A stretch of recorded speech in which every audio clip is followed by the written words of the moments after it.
Tanks. Tanks. And more tanks. You guessed it. On this week's episode, we're talking tanks. Because me and Frank don't know anything about tanks, we brought in a couple special guests.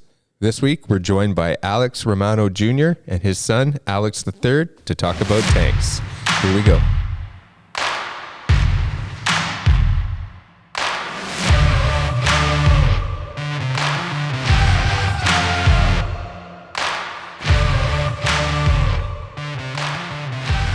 Scott, this week is going to be a pretty fun episode. We're joined by some tank specialists, and this is something we've kind of avoided maybe talking about just because we don't really know enough about it to talk about it, I think. Yeah, I know. This is one we've had on our kind of ideas board.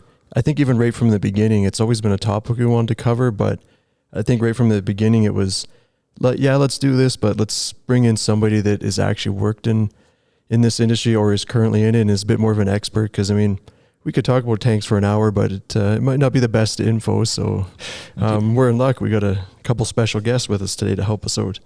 Perfect. So this week we're going to have Alex Romano Jr. and Alex III join us from Ranger Inspections. It's also going to be our first over-the-phone interview, so bear with us. I hope it works out. Alex and Alex, how are you guys doing? Very well, gentlemen. Thank you, Frank and Scott, for having us. Very much appreciate it. Hey guys, thank you very much for having us. We're excited to join you here tonight. No, the pleasure is ours. Believe me. So maybe we can just start quick, like we usually do with our guests. Maybe a brief description about how you got in the industry and how you got to where you are now. No worries, gentlemen. No, again, thank you very much. Well, my history goes back quite a ways. My father was involved in the steel pipe and tank industry for 65 years, and I had an opportunity to, as a young man, to follow somewhat in his footsteps.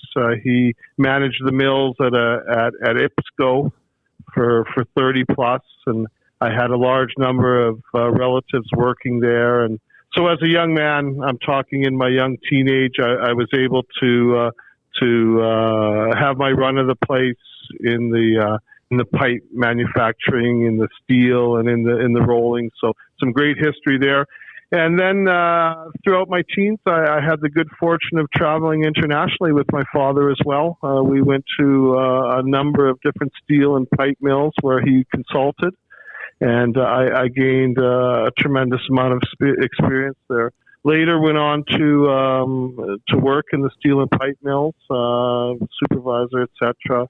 And then for myself, began to manage a U.S. company in the inspection industry, specifically tanks, piping, and vessels.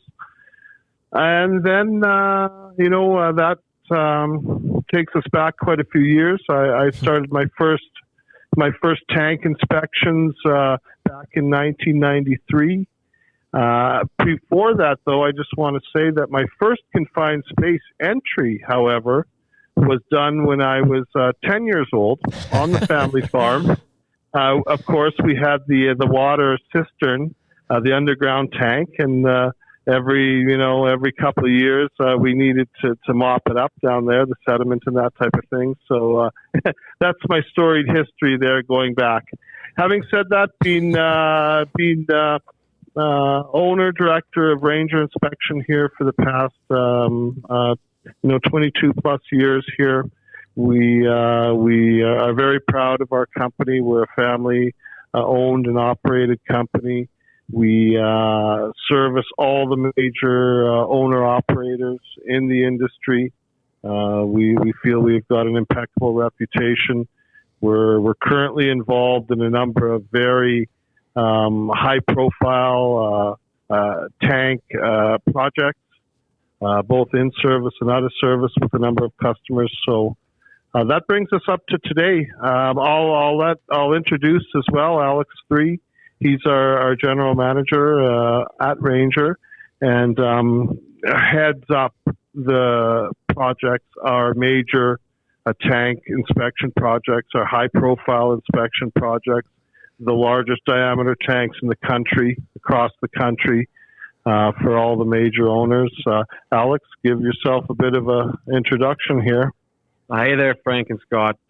Thanks very much for having us, and thanks for that intro there. Of course, you can probably tell the names, Alex Jr. and the third. It's a father-son duo here working at Ranger. My story getting into the industry is not quite as long as his, and but obviously the history is there, going all the way back to Grandpa, like you said. But I remember my first chance I had working with a UT scope. I was probably 5 or 6 years old, playing in the back of Alex Jr.'s UT trailer in the shop. So I remember putting probes on steel as far back as that. So Nice. yeah, that's kind of my story there. And it wasn't until much later on, when I was about 19, when I realized this is where where my heart lies and where I'm going to do my best work. So I started out as a summer student, got back my first year from university, and did that every summer. And then when I finished up the degree, I was at the U of A there. When I finished up, I came back and I had logged enough hours to write my first API exam, which of course for us, the most important one is API 653. And so I kind of worked my way from the back shop the first couple summers, sweeping up and assisting the other inspectors, and now, like Alex Jr. said, managing the company and working on some pretty important jobs for some big name companies, and that's kind of how it came to be for me. Nice. Your dad makes it sound like you're the big guns. When people say call in the big guns, Alex the third rolls up and does what he has to do.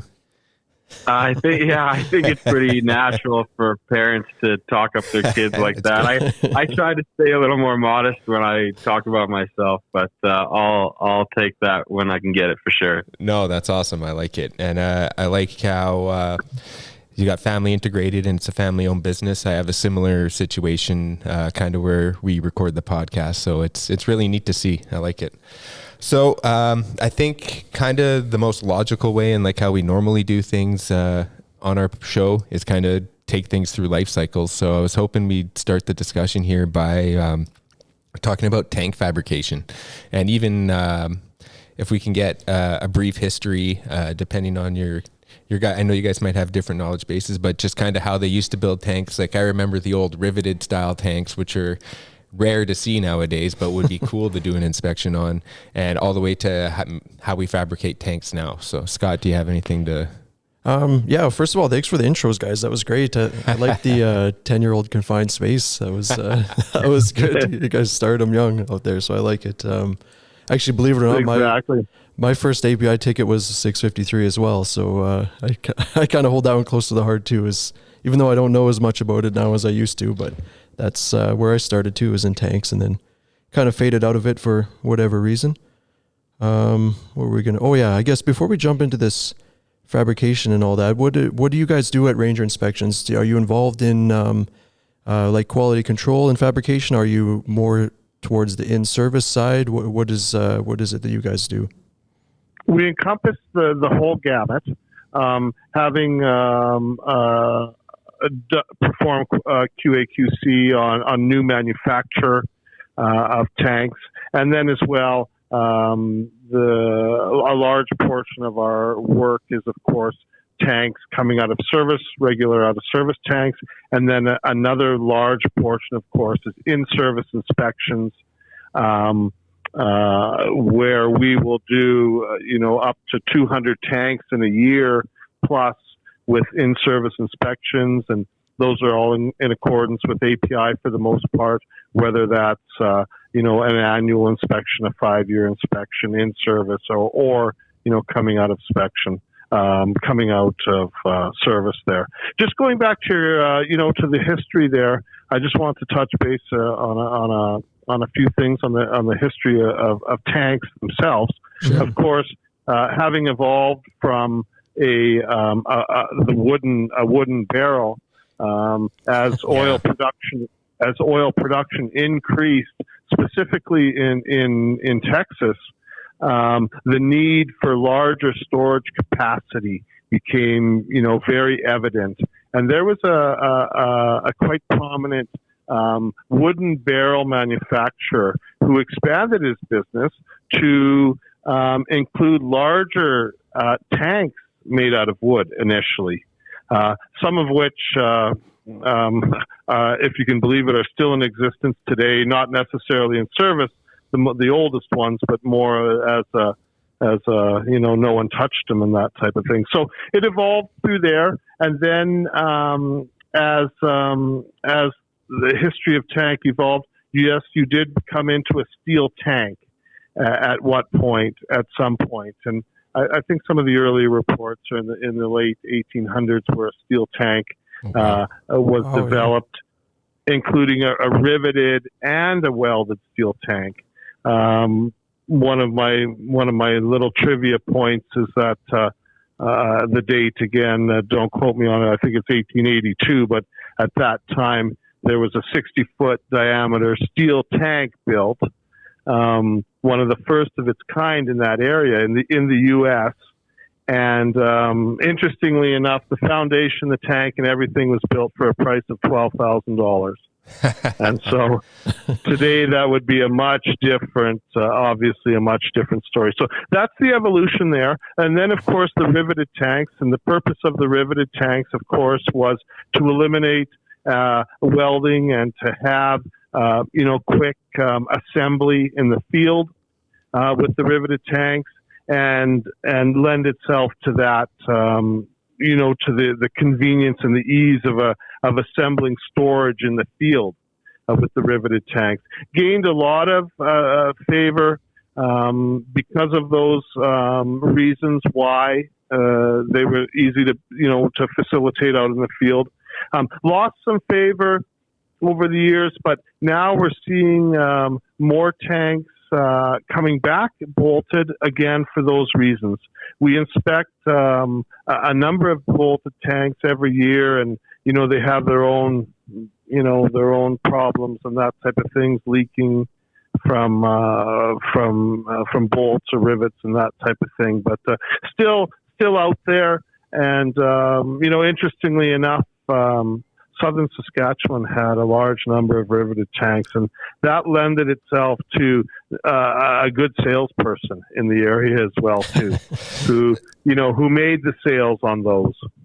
That's pretty crazy. So these new bolted tanks, are they limited in diameter or capacity or even height, or what are the average sizes that you're seeing of these bolted tanks, the newer style?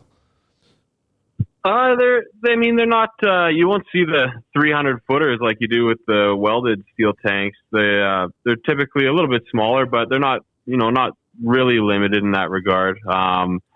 Like Alex Jr. said, there was kind of a little bit of an era there in a particular group there in southern Sask and Manitoba area, and they kind of had a good grip on it because they were able to come and put these tanks together quickly and a lot cheaper than it would be if you had a welder on site all day long going at it. So, they're more out. You kind of find them out like in a farmer's field kind of thing, but they're certainly out there and in great number. Wow. And I'll just jump in right off the bat here too, gents. When we're talking tanks, okay, we're talking tank diameters. And that's how we're determining sizes. And in our world, a large diameter tank started, 60 feet. And, in our world, we consider tanks under 60 feet to be smaller diameter, small tanks, that type of thing. And, with different considerations in some capacities and that type of thing. But, in our world, again, the large tanks start at 60 feet. And then, you've got 60s, you've got 80s, 120s, 280s, 300s, 320s. Those are the largest tanks in the country here. Do you still refer to them by capacity too, or is it strictly a diameter thing? I'm just thinking back to when I was in tank fabrication. Everything was on like a barrel. Like we do 2,000. Sorry. Yeah. Go ahead. No, and I was sorry for interrupting, but and that's exactly right, because on the smaller shop fabricated tanks, they typically are referred by barrel. You're selling them by barrel. 500 barrel tank, 1,000 barrel tanks are extremely common. A 2,000 barrel tank is extremely common there, and you're looking at about a 12-foot tank there, diameter tank. So on the smaller tanks, yes, we're selling and we're inspecting and we're discussing them in capacities and barrels. On the larger tanks, however, though, we're distinguishing pretty much when we're discussing with our customers. Yeah, barrels are a consideration there, and it's known. But when we're discussing and when we're pricing and that, we're using diameters and heights. Yeah, it's probably a lot easier for the estimating. Definitely. Yeah, it'd be an awful large capacity. Yeah, I built a number of those 2,000 barrels in my shop fabrication days with tanks. So familiar with those little guys. Yeah, for sure. And there's Alberta and Saskatchewan again in Western Canada here had a number of very aggressive tank manufacturers. You know the names of them, gents, and Yep. they pumped those tanks out, and the oil was flowing, production was flowing, and capacity was required. Just a little aside here, and the guys kind of joke with me all the time because I always talk about the tank being a major asset to an owner-operator, if not the major asset to most owner-operators. And it's one thing that people, don't think about, I don't think enough, to understand that tanks and storage are a vital part of not only our industry and that type of thing, but of civilization, period. Wherever you go in civilization, you'll find tanks. I've been in the Amazon jungle 15 times inspecting tanks there, if you can believe it. Tanks, Yeah. pressure vessels, and piping. Why? Because the civilization there needs some type of storage of products. And so, when you think about that, when you watch, again, the guys joke with me, but if you watch any movies, if you watch television commercials, you will see storage tanks in a lot of media. And why? Well, because people, because it's a critical aspect. The largest major owner operators in North America and the world here, their major concerns are with storage and their tanks, and it all starts there. I think you're right. I think, tank farms and stuff like that are underestimated a lot, but it's the first part of the plant to see any sort of process. Like, it gets the feed in, and it's the last part of the plant once they refine the final product, whatever they're producing, and it goes there for storage and then out for shipping wherever via pipeline or even trucks coming in, right? Well, yeah, and if you could just imagine having all that product on the ground. So yeah, it was a pretty good point you made about how vital they are and how vital storage is. I'm thinking back to this time last year when we kind of had the crisis with the oil demand, and they were running out of places to put it, and the futures actually went negative because nobody could store the stuff. So, and look how quickly that happened. That was in a matter of days. Yeah, that was a very interesting situation. A situation where orders were taken for storage and for fuel, and they couldn't take it, and so they still paid for it, but a very interesting situation. Couldn't store it.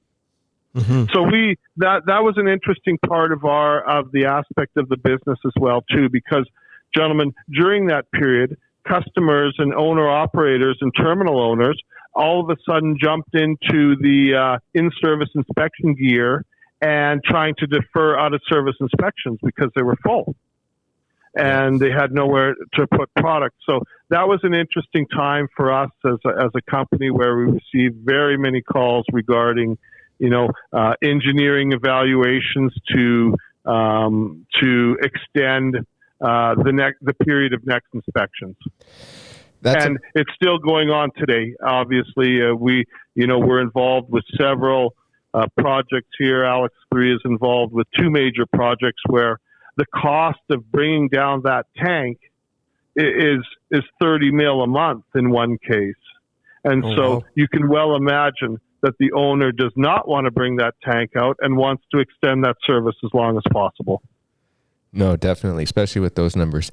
That's actually one place where you would actually need some decent-sized tankage is at an airport, and I never really even put any thought to that. That's an interesting... Oh, sorry. To the airport you mentioned? Yeah, like that's pretty. I know aside like the example you gave where the outage might be at a refining facility, but like I never put that together. I always thought they'd have smaller tanks at the airport. I'm sure they'd need some like decent sized tanks for just jet fuel. Hey, They need these. I've done. I dare say I've done almost every airport across the country here. Their tanks in my career. Nice. And having said that, the size of tanks there, the jet tanks right at the airport, they run between 60 to 80, and there's some 100 footers at Pearson at some of the larger airports there. But yeah, jet fuel is a very interesting commodity these days. That's a whole other discussion there, for sure. But I've done many jet fuel tanks in my career at the majority of the airports across the country here, including the nice tanks where in Calgary here, where we've got the painted murals on them. If you've ever seen them, I don't recall. But yeah, probably Calgary. Yeah, whereabouts? Drive through right Calgary near all the time. airport. Okay. Right near the airport, there's 3 large tanks there. They're 80 footers there, and they have on them for Stampede. They've got the horse jumping and the hats off type thing. So, a good mural there in Calgary. Yeah, I think I've seen them. Is if you take the what's the ring road called there? Is it the Deerfoot? I think it is, or the Stony Trail maybe. Stony. If you take that to the east, do you see them from there? Yeah, you can take Stony up the back way, or if you come in Deerfoot, and I think it's up McKnight is the road that comes up there, and so yeah, you'll go up. You'll see that I think there's a hat painted on each tank. I think there's a captain's hat and a cowboy hat, that kind of thing. So they're pretty cool. I remember driving by. That used to be the road that went up to the airport until they took Deerfoot all the way right there. But for a long time, that was the way to get to the airport. You just pass right by. You'd have to drive right by the tank. So I remember being a little kid and driving by those and talking to my dad and him saying, yeah, he'd been inside all of them before. So and now I've worked on all those as well. So we've made our rounds. I'm nice. starting to get into some of these tanks that I'm. We use this. To mark these tanks up, we use a paint stick. It's kind of a pastel sort of crayon thing, and it's kind of funny. I go into some of these tanks, and he had a thing for signing his tanks, and so I'm going into them here 10, 15, 20 years after and seeing the old writing in there, so I'm trying to match mine up beside a lot of them, so it's kind of cool to see that. Yeah, that is really neat. That is, yeah. I like that. Okay, should we... So... Actually, you brought up a kind of an interesting point with the deferrals with the tanks. Like we experienced that obviously with the refineries, but kind of for a different reason. It was more the with the pandemic going on and not wanting everybody all working together and kind of waiting to see what was happening. But it was a little bit of a different situation with the tanks, as they couldn't bring them out of service because they're all full because of the storage crisis we were talking about earlier. So quite an interesting thing. It's it's the same outcome, a deferral and having to do inspections later, but for kind of a different reason, but for the same cause, I guess.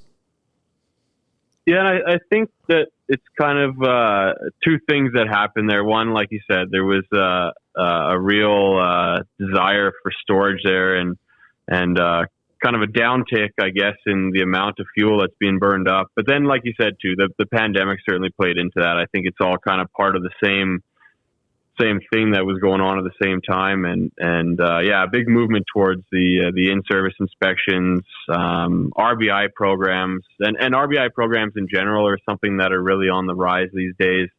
The API code has some stipulations in there in Section 6 for RBI assessments and that kind of thing, and I think that there's some groups that haven't had an opportunity to really dive into the specifics of that and to really roll those programs out the way that they should be. And so we're starting to see a lot more of that nowadays, and different groups are looking for that type of engineering expertise to shore up those programs and make sure that they're bulletproof, because when you are planning to do those types of deferrals, you have to be able to back it up with inspection and engineering expertise. You're not just doing that overnight, looking at corrosion rates and that kind of thing and calling it good.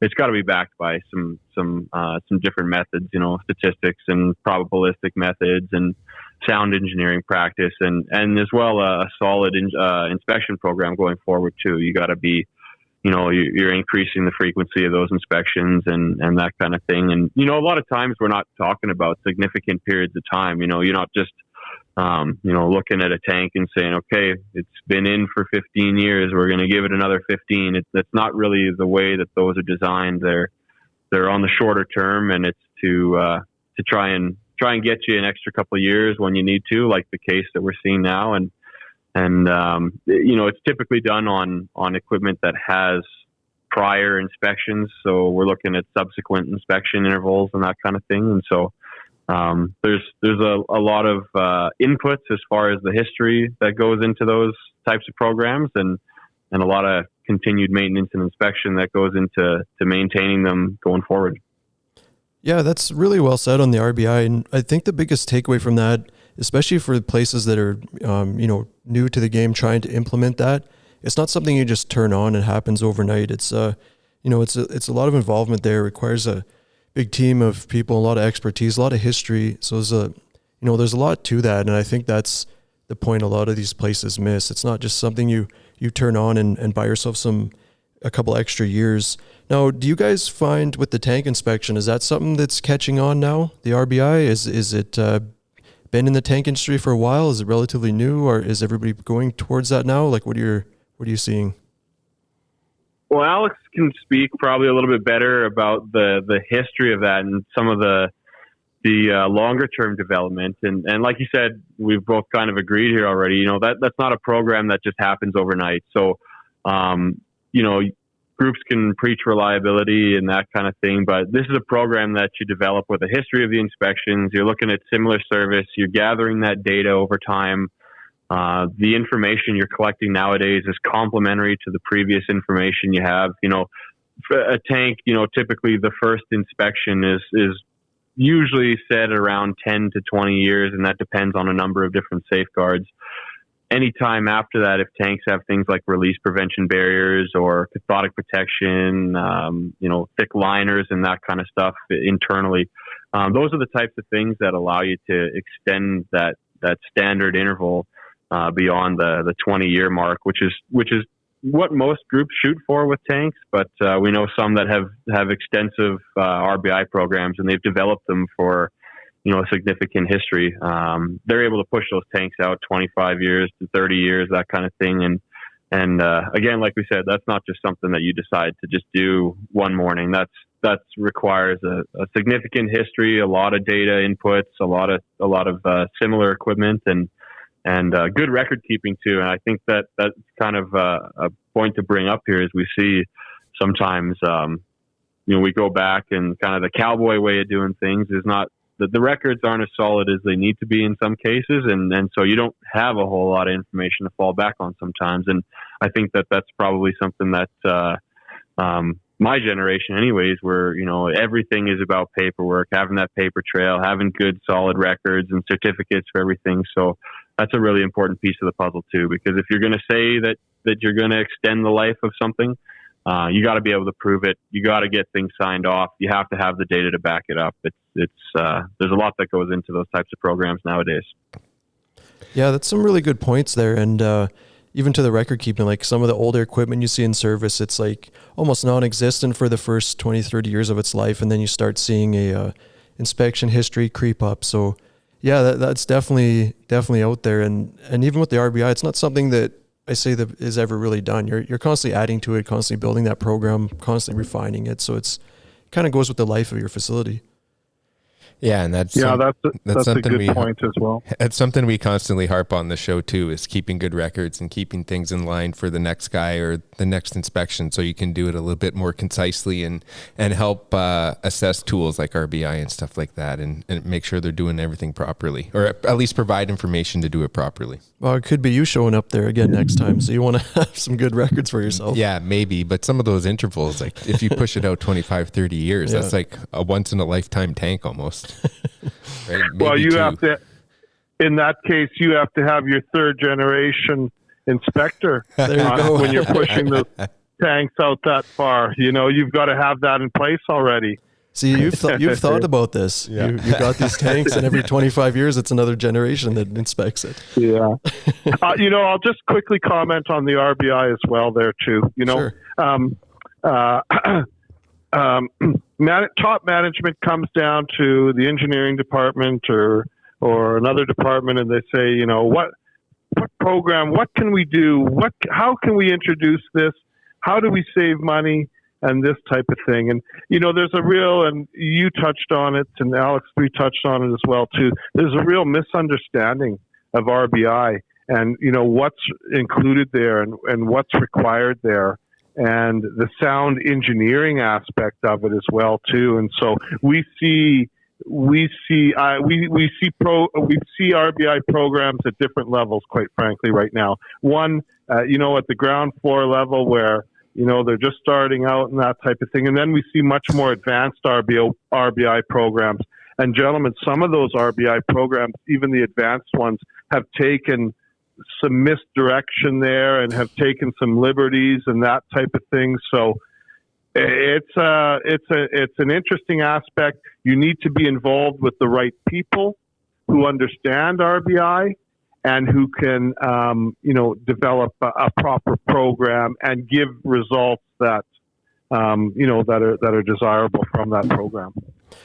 With the tank inspection industry, is there any kind of regulator that it kind of acts as a backstop for those RBI programs? So, like, where I'm going with this is with pressure equipment, if you're going to have RBI, you have to submit that to ABSA and they have to approve it. And it's got to be part of your authorization permit. Is there any kind of catch with the tank industry? Does that get submitted to anybody? Does a third party have to approve it? Is there anything like that in place, or is it just entirely in-house?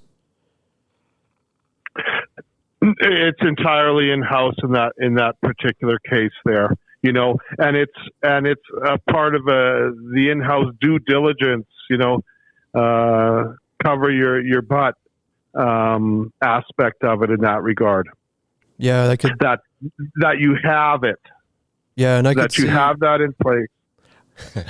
Sorry, I could see some some owner users, whatever, are probably very good, diligent, have good programs, but I could see where the people that the owners, clients that are maybe new to the RBI don't understand it, just trying to get something in to get longer intervals, and that's all they think it's about. I could see where that would be problematic and maybe even a hard conversation to have, because you got to convince somebody how it works when they think they already know. And without having that regulator approve it and implement it, I can really see how that would be difficult. Well, and your comment to that's a hard conversation to have. Yes, we've had many of those hard conversations in that, where the customer across the table is in disbelief at that point. And so, yeah, that's, again, your point is well taken there. That's a tough conversation, particularly with the owner operators who don't have a full understanding or are not entirely up to speed or don't have the right support, gentlemen, either, which is a big part of it as well. Well, yeah, that's a huge thing with RBI. It's you got to have the organization to be able to handle it, for one. If you don't, you're not going to be successful right off the bat.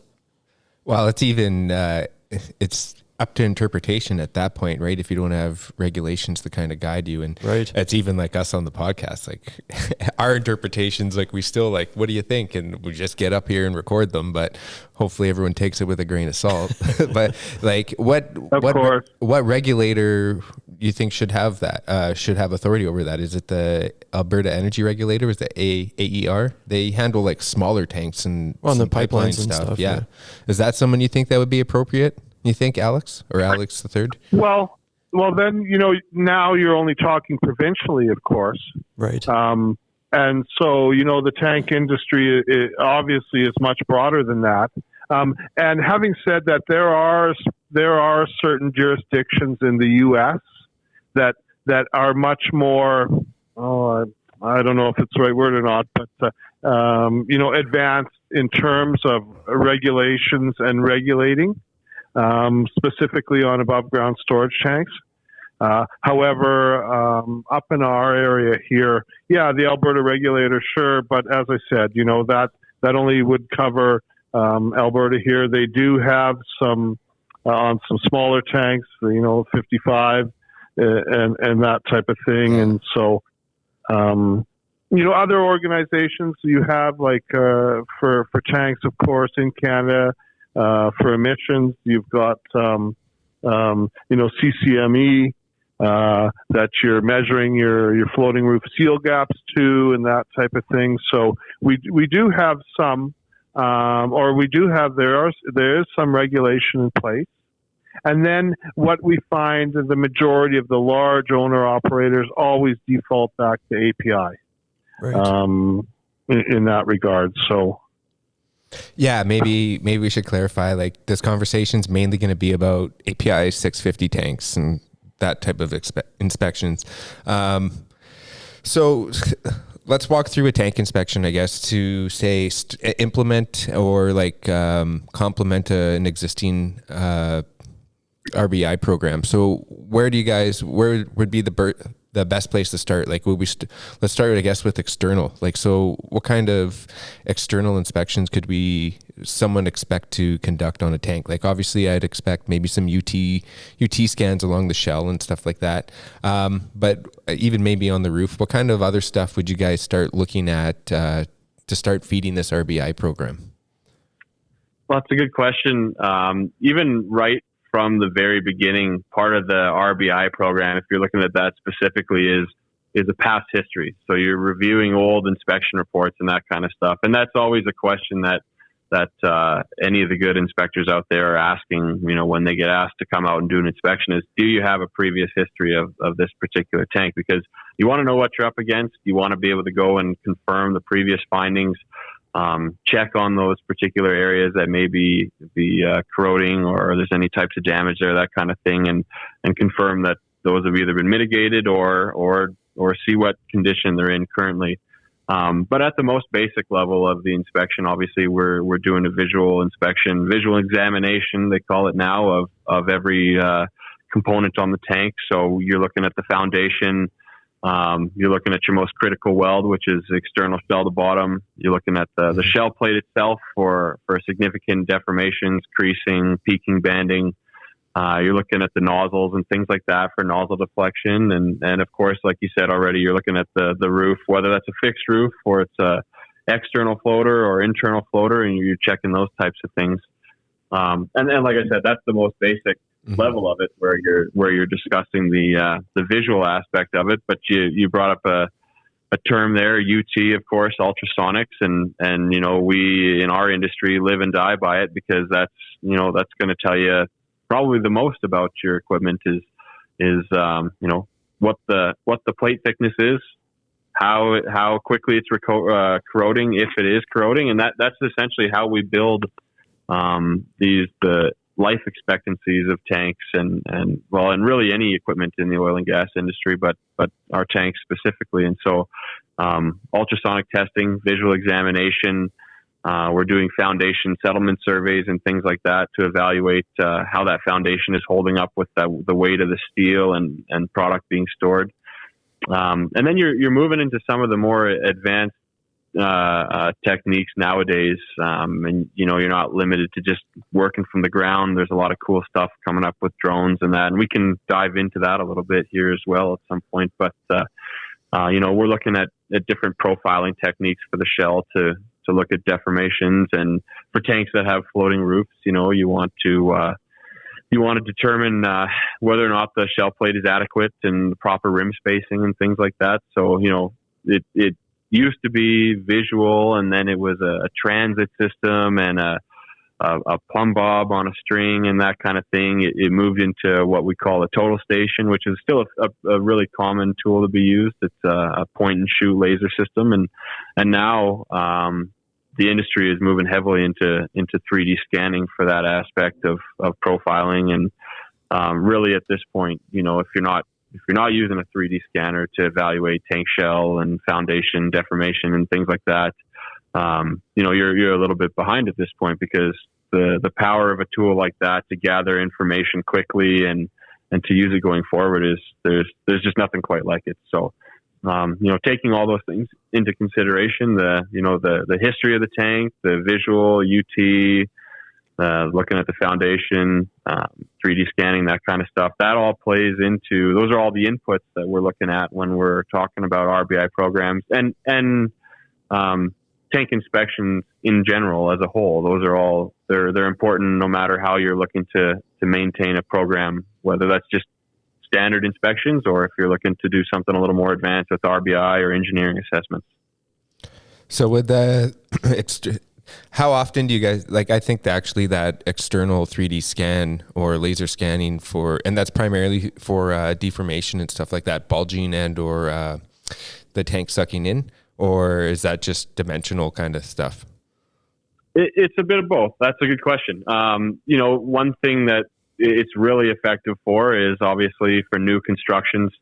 You want to, there's obviously a set of tolerances for tanks when you first build them, and that's what we're using that for. And then you're using it more of on an as needed basis. So if there's settlement issues that ultimately affect the shell or roof plates or things like that, you're going to be doing a 3D scan to get that information and plug it into different engineering evaluations, your finite element analysis and fitness for service projects and things like that. 3D scanning isn't something necessarily that has a particular frequency that goes along with it, but it is on an as needed basis when you're observing those deformations and things like that. On the 3D scanning, have you guys had any success with creating somewhat of a history doing that? So let's say, for example, you do like a baseline, your initial 3D scan of your tank and your floor and everything, and then you do it again in 10 years or whatever the interval is. Are you able to kind of reiterate that data and see like how much settlement you're seeing, how much bulging you're seeing, anything like that? Or is it strictly like a one-off type of inspection where you're just analyzing the data you have? Yeah, absolutely. And that's a good question as well. We're actually working on a project right now with a tank that's had suffered some deformation. And so we did a pre-repair scan and a post-repair scan. And you can compare the two. And ultimately what you're trying to do at the end of the day is determine whether or not the work you've done has brought that tank back into compliance, or if you're not going to be doing major repairs, you're scanning that tank shell or columns or foundation and that kind of thing to evaluate it beyond what the limits of API 653 allow you to do. And with good engineering practice and expertise, you're able to, potentially save a tank, I guess, for lack of a better term, by evaluating it and with more extensive engineering practice. And in terms of those timelines, like from, you're going to do your 3D scan, you're going to establish your baseline on it. And in terms of your question there, we will in the future be utilizing that data. We have established that data with the 3D laser scanning. Some of that future evaluation is still yet to come because, really 3D laser scanning, is relatively new in the industry and in the last number of years here. So, but it's so commonplace now, and the advantages of it for evaluation are so advanced. Shell deformation, settlement surveys, internal, external, that type of thing. And then as well, too, a subject that we haven't even touched on yet, but storage tank calibration, the volumetric calibration of a tank under API code, and utilizing now, such an advanced method like 3D laser scanning. It's just advanced the industry so far. It's very positive. Hey, Alex, can you elaborate on that a little more? When you talk calibration, are you talking calibrating to see how accurate the volume of the tank is, or what exactly are you doing with that? Yep. So what I mean by that, volumetric calibration, the full term is field tank strapping and volumetric calibration. And what that is that's physically going out to the tank, taking the actual measurements of a tank, and then in our case, we have a very sophisticated calibration program that we enter that data into. We enter any of the deadwood inside the tank that might be taking up volume, specifically piping internally, a floating roof for displacement, that type of thing. And then calibrating how much product is in that tank or vessel at very specific increments and providing that customer the table in that regard. Very important in terms of sales, volumes, that type of thing with fuel. Is that something you do kind of at installation when it's new? Is that something you do in service? And yes. Do you see a lot of surprises with that? Yes to all of those questions there. Yes. It's done on initial construction, and typically the manufacturer, whether that's a large manufacturer like your Horton CBI and McDermott now, who's McDermott now, and those companies, they will build you a tank and then provide you accurate tank tables for that volumetric. So that's done at the time of construction. And then there's intervals where you will do it again. API, the committee just last month, has set out some new intervals, not new intervals, but have established calibration intervals and published them.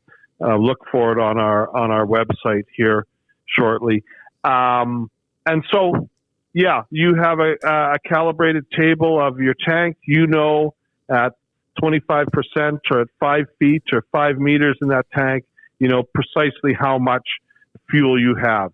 Does it change over time? Absolutely, it changes over time. It changes due to the settlement of the tank, the bottom formation, how the tank bottom settles, the heel of the tank, and by the heel I mean the product that's remaining in there. So there's many factors. You'll do a calibration table new, and then you'll do it again when it comes out of service, maybe even in service. We do quite a few in service as well, to determine exactly for the customer, how much product they can hold in that tank. It's very critical too for high level alarms and that type of thing, so that how much fuel is in your tank at 38 feet at your high level alarm, and that you're not exceeding, etc. You can see the safety that's involved with, as well as the economics of it, the business part of it.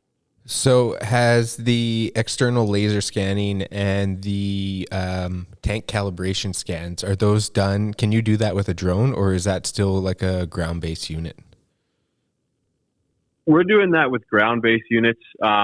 So one thing that's interesting about the API world, and as you guys know, is those codes, sometimes they can be a little bit sluggish to integrate some of those new techniques and that kind of thing. So the 3D scanning aspect is the API NPMS codes actually allow you to use laser methods, but they don't specify specifically a 3D scanner.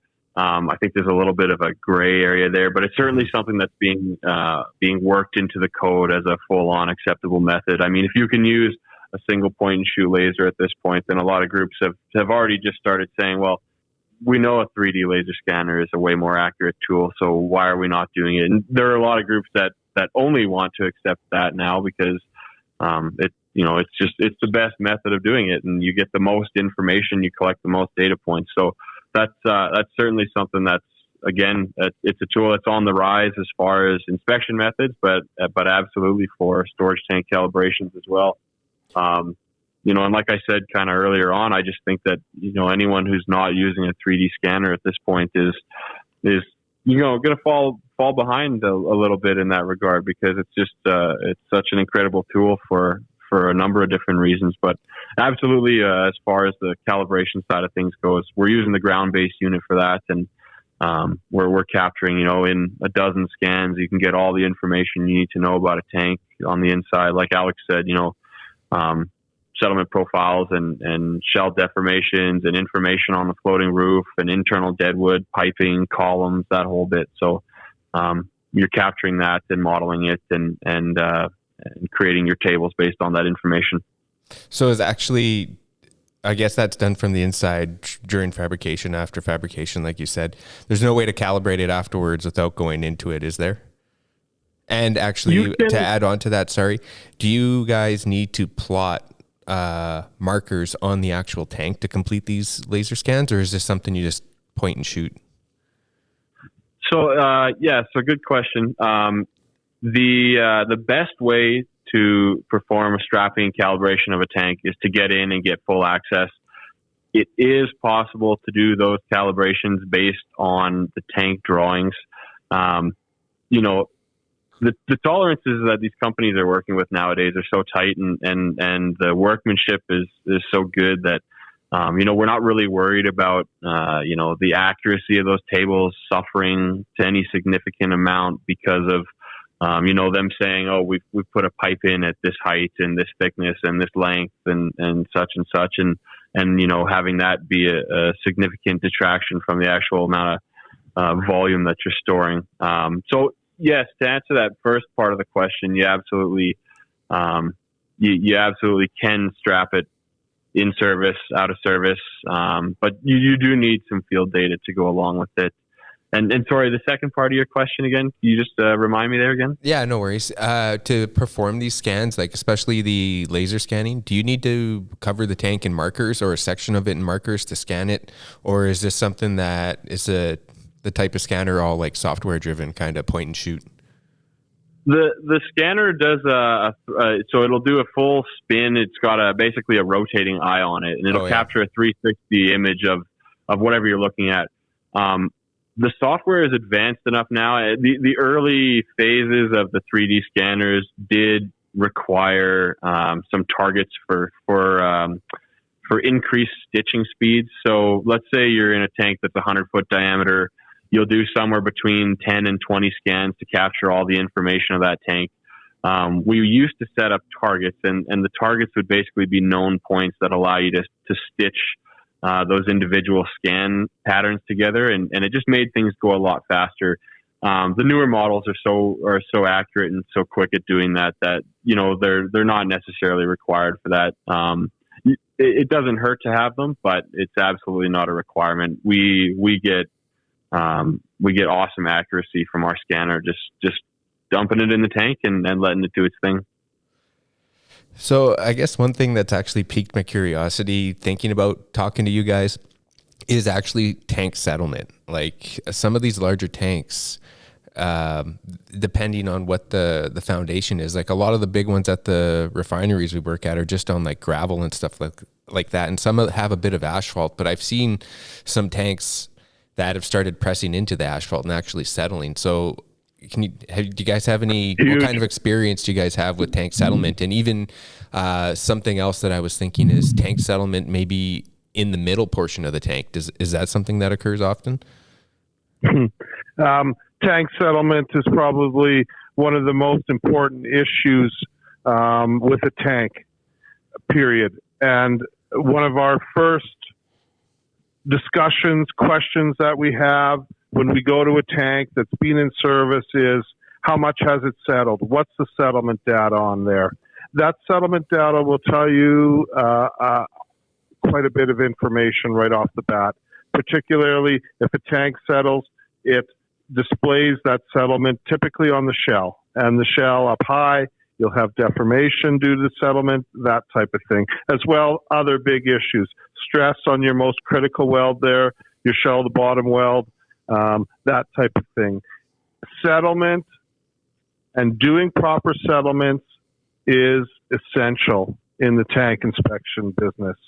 Having that settlement data and monitoring that settlement data at the period of next inspections, or if you've got a settled tank that's out of compliance, by continuing to monitor that tank until you bring it out, are crucial aspects of a tank being in service. And having said that, the settlement, you know, we were just talking about the volume of the tank and measuring the tank and getting the correct calibration table for a tank, say at 5 meters, how much is in there. The settlement now plays a big role in that. If you've got a settled tank, or if you've got edge settlement or what have you, that can throw those measurements out quite a bit, and even give you false volumes. So it's a very important part. Does a tank settle in the middle? A tank will have deformations or voids when it's empty on that bottom plate on the larger tank floors, but can experience some deformation in those areas. But typically, the settlement will show itself in an edge situation where you've got edge settlement.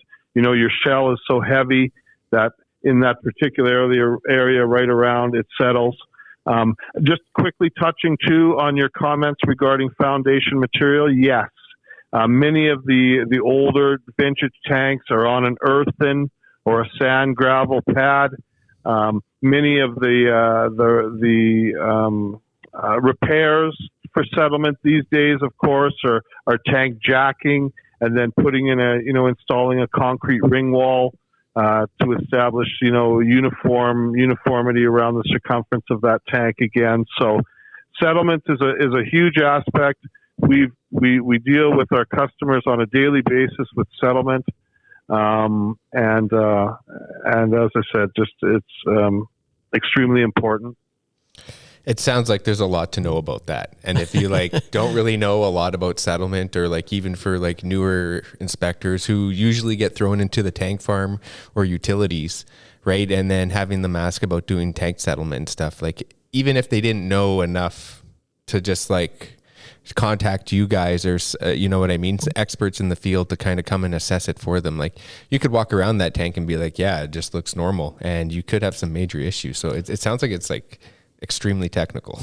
Yeah, no doubt. And on that point, is there, what are some of the tools you have for that aside from visual? Is this kind of entirely driven by the 3D scanning now, or do you have some other tricks?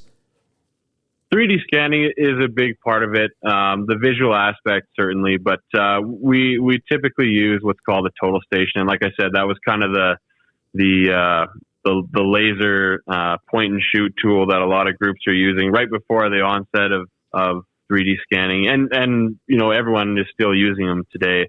You're taking for a mid-sized tank, probably a dozen points around the tank, and evaluating that with Annex B and API 653.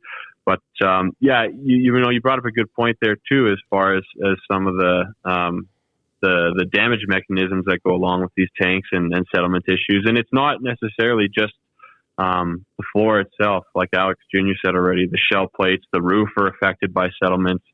Even as far as having these low-lying areas where water gets trapped in a tank. If you have a tank bottom that's not lined with fiberglass or epoxy or that kind of thing, and you're not able to draw water off the tanks, corrosion's now an issue too in these pooling areas, and obviously nozzle deflection and things like that, pipe settlement and that kind of thing. So there's a lot of reasons why settlement surveys are so important for storage tanks, and why neglecting settlement is a terrible idea and something you want to stay on top of. And there was a point you brought up, and I think the first question there about asphalt that you see around some of those tanks. And a lot of times that asphalt is being used as a protective cover to prevent erosion of that earth and sand foundation. And the whole idea there is that if you start to wash away that material, you run the risk of non-uniform support around the tank. And we know that, of course, steel is very heavy, and when you stack big, thick plates, in some cases on larger tanks, plates as thick as an inch all the way, for the first couple of courses, and getting thinner as you go up. But that's a lot of weight to kind of put in one area. And so you need a good foundation to provide uniform support there, so that you're not having some of those issues we've talked about already. Yeah, it is. When you think about it that way, there's awful lot of weight on that critical zone. And if it does start settling, it's a bit of a butterfly effect happening there, where, if your critical zone is sinking, all the nozzles are going to move with it. The roof is going to move with it too. So yeah, it definitely affects the whole tank. Well, and all the piping and stuff, especially a lot of times it's long lengths of piping coming off that, and it doesn't take much to skew it off its shoes and knock it down or jolt it. Well, and that creates a tremendous amount of stress if your tank is settled, and if you've got piping coming in on supports, then that stress is all just translated right to your shell plate then with that nozzle hanging. So that's a part of it as well, getting elevations of that piping coming off the tank, off of a settled tank, that type of thing. Settlement is something that as well, if you have, if you've got a bad settlement situation, this is one of those areas there where now you're running into some engineering if you're not willing to take that tank, and do the proper repairs, foundation repairs. Possibly you're going to have to replace some bottom plate in there as well that may be deformed, past yield. And now, you're putting yourself into a hydro test situation as well with those extensive repairs. So many times we'll have a customer say, okay, we know we've got settlement here. We know we've got an issue. What can we do? Well, the solution is A, let's do some additional NDE on it in the areas of stress. B, let's have engineering evaluate it and do what's necessary there, perhaps an FEA or FEE or something like that to perform it. And then finally, let's continue to monitor it at the period of next inspection. So that's one means of how a tank is kept in service with settlement that's out of compliance. Just one quick point there too. Typically, you'll see settlement within the first, 2, 3 years, 4 years of a tank life, because at that point, after that, it's cycled through its largest volumes, and typically, it's exhausted that settlement failure mechanism. Yeah, that was going to be something I was going to ask is, does the tank cycles affect the settlement? Like it's loading and offloading. Is that the right terms for it? I know it's tank loading. I don't know if it's unloading. It does. Like Alex said, in the first couple of major fills there, yeah. It's something that once you've compressed that foundation, it kind of is what it is. There's some advanced studies that will lend itself to different aspects of settlement there and how that foundation reacts, and if there is any settlement to different sides or displacement or erosion or things like that take place. But typically, like we already said, you see the majority of that settlement taking place in the first couple of years, and when you get a tank out of service, obviously that there's no weight on that floor aside from just the actual steel itself. And so a point that was brought up earlier, sometimes we see voids under the bottom, but those are just temporary and just due to the fact that there's nothing pushing down there. For the most part, settlement occurs in the first couple of years. And unless you have any degradation or erosion of the foundation, those settlement profiles, they remain the same for the history of that tank kind of going forward after that point. Does standing water, like in the tank berms and stuff like that, have a huge effect on that? Like, is it being saturated? Maybe like if it was a gravel or an earth foundation, would that really have a detrimental effect? Say if they couldn't drain the liquid out of the berm fast enough, or is that something they're kind of designed for? It can and it can't. It kind of depends. So one of those things we talked about already was the asphalt skirt, and that's kind of a protection against that to some extent. Every owner operator should have a good program in place for draining those tank berms down for a couple of reasons, and I'll kind of mention another point here after. One, but of course, is the settlement considerations there. Where we live, that we get a ton of cold weather, and obviously there's frost heave that comes along with that, and that pooling of that water too there long term can soften it up and drain, erode those foundations and that kind of thing. So that's an issue there. But another point that goes along with that, and it kind of moves away from the settlement discussion here, but every owner operator should have a good program to drain those berms out, because another thing that we get into, and another thing that the 3D scanning is great for, is determining those berm capacities. Mm-hmm. So there's a requirement for a storage tank or a group of storage tanks to be contained in a berm that can hold that capacity plus an additional 10%. So there's a number of reasons why that's an important factor as far as the maintenance programs go there. Yeah, well, I was asking because I just have flashbacks of walking through tank berms to go look at a tank, and I needed like a canoe or something just to get around. Like it was pretty deep. Like sometimes they don't drain too well, or the drains on them get plugged with whatever from the geese making nests and stuff there during the spring and fall. Or so Exactly. Yeah, no, that's pretty neat. Okay, so I guess we'll move out to the berms there just real quick. You guys had some fancy pictures on your website. Is that all from the 3D laser scanning, or is that like aerial LiDAR or something like that? Do you guys implement any aerial technology? And I know I don't mean to sound like I'm harping only on drones, but I'm just interested in. I know you guys use drones on the inside, and we'll get to that. But is it exterior LiDAR scanning for that berm assessment, or is that still the same laser system? Sorry. It's both, as a matter of fact, depending on the application and depending on the customer and their willingness to have an external drone on the facility flying at this point. Mm-hmm. So yes, it's LiDAR. There's capacities for the berms. Yes, we do them as well with our 3D laser as well, which we find is a very good and effective method when we're not able to fly the drone for those capacities. So yes to both. And you're seeing the development of that technology come on here. LiDAR, of course, in the last couple of years here, it's becoming more and more mainstay. And as software and equipment develop, it's here. Yeah, you're starting to see that technology in every industry now. It's can really catch on fire.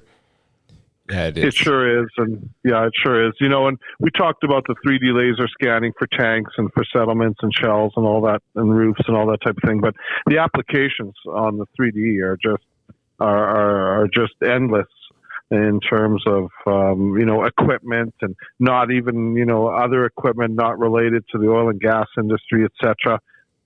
we brought in house some very sophisticated engineering software that really we're only scratching the surface with, because it's so capable.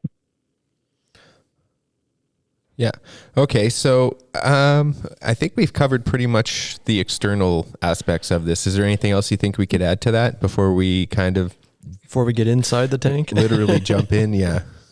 Before we jump in through the manway? Yeah, no, I think that that you've got good coverage out there externally. We talked about the shell and the roof and the nozzles and settlement and that type of thing, foundation as well, berms and capacity. And just to mention, as you said, berm capacities are a big thing these days as well, in terms of being in compliance in terms of the capacity of a berm, and not having an incident and not finding out the hard way.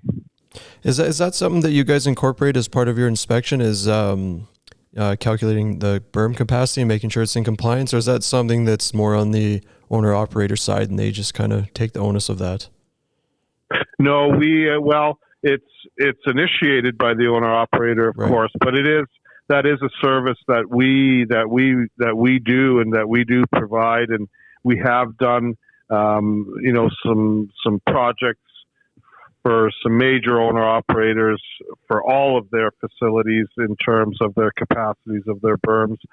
Gave repair recommendations there as well, where to build the berm up to satisfy capacities and that type of thing too. So very good program. Typically, it's not part of the API inspection, like an out-of-service inspection or in-service inspection. It's usually as part of another project in regards to those capacities. Okay. Oh, interesting. I guess a good takeaway from this external inspection and specifically settling, like you said, it typically happens within the first 5 years. So having said that, sounds like it's quite critical to have that done within the first 5 years, or kind of that first inspection is really to get a handle on the settling and what you're dealing with. Absolutely. And that goes along with having, established the proper and accurate baseline as well, Right. so that you know where you're coming from, and that you have that information, that initial information. Yeah, I guess like kind of just looking to the future in a perfect world, you're going to have that nice baseline 3D scan done when it's installed, and then you come back in 5 years and do another one, and you know exactly what's going on. Yeah, that's nice. Absolutely. Yeah. Interesting. So because this conversation was so in-depth and went quite a while, we decided to split this episode into two series. So we're going to cut it here after the external portion of the program, and then continue on with the internal inspections, some fun stories, and a little bit more of what Ranger Inspection does in part 2. So stay tuned.